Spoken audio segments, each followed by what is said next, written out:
নমস্কার বন্ধুরা, ভালো আছো? আমি এখন করব তালের পিঠে। প্রথমে তালের পাম নিলাম, তারপরে তাতে ময়দা, চালের গুঁড়ি, গমের আটা দিয়ে ভালো করে চিনি দিয়ে এইভাবে ফেটে মাখিয়ে নিতে হবে।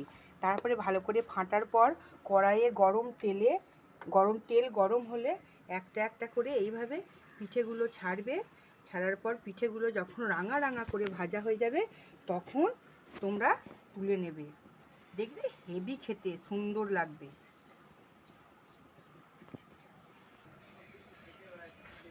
হ্যাঁ, এরপর এইভাবে রাঙা রাঙা ভাজার পর তোমরা তুলে নেবে। এর থেকে বেশি কিন্তু কড়া করে ভাজলে শক্ত হয়ে যাবে, খেতে শক্ত লাগবে। এইরকম করে তুললে নরম থাকবে এবং খুব সুন্দর খেতে হবে।